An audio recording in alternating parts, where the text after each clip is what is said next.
اعوذ باللہ من الشیطان اللعین الرجیم بسم اللہ الرحمن الرحیم اللہم صلی علی محمد وآل محمد وغجل فرجہم السلام علی الحسین وعلی علی ابن الحسین وعلی اولاد الحسین وعلی اصحاب الحسین اللہم صلی علی محمد وآل محمد۔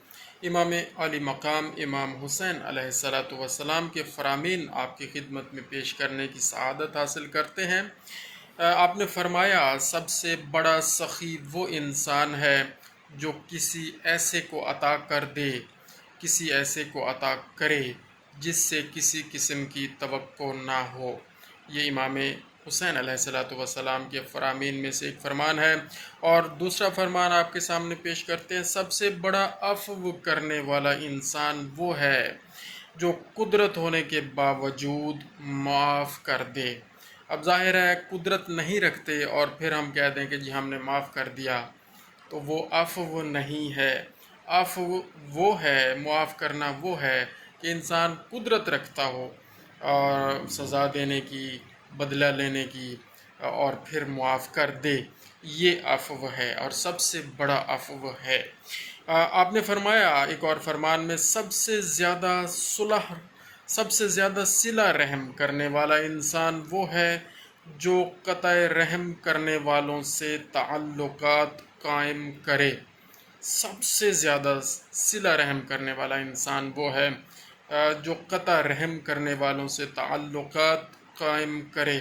تو اللہ تعالی ہمیں توفیق عطا فرمائے کہ جو لوگ، جو ہمارے عزیز اقربا رشتہ داران ہم سے ناراض ہو جاتے ہیں کسی بھی وجہ سے، تو ان سے بار بار تعلق جوڑے رکھیں اور جوڑنے کی کوشش کرتے رہیں۔ صلہ رحمی بہت عظیم چیز ہے اور اس پر بہت زیادہ تاکید آئی ہے۔ ایک اور فرمان میں امام حسین علیہ السلام نے فرمایا، جو کسی مومن کے کرب و غم کو دور کرے، اللہ اس کے دنیا و آخرت کے غم و اندوہ کو دور کر دے گا۔ اللہ اس کے دنیا و آخرت کے غم و اندوہ کو دور کرے گا، دور کرے گا۔ ایک اور فرمان میں آپ نے فرمایا، ذلت کی زندگی سے عزت کی موت کہیں بہتر ہے۔ آپ نے فرمایا خدا کی نعمتوں میں سے ایک لوگوں کو تمہارے پاس حاجت کے لیے آنا ہے، پس اس نعمت پر حزن و ملال محسوس نہ کرو، ورنہ یہ نعمت نقمت میں تبدیل ہو جائے گی۔ یہ ایک بہت بڑی نعمت ہے کہ اللہ تعالی لوگوں کی ضروریات کو آپ کے ساتھ منسلک کر دے اور لوگ آپ کے پاس اپنے کسی حاجت کو لے کر آئیں اور آپ اس کی مدد کریں۔ یہ اللہ تعالیٰ کا فضل و کرم ہے اور اللہ تعالیٰ کی ایک نعمتوں میں سے نعمت عظیم ہے۔ تو اس پر ہمیں غور کرنا چاہیے۔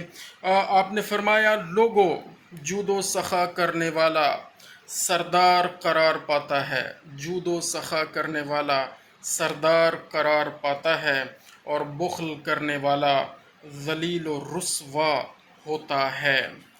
ایک اور فرمان میں آپ نے فرمایا، مومن نہ برائی کرتا ہے نہ ہی عذر پیش کرتا ہے، جبکہ منافق ہر روز برائی کرتا ہے اور ہر روز عذر خواہی کرتا ہے۔ جزاک اللہ خیرا۔ اللہم صلی علی محمد وآل محمد وغجل فرجہم۔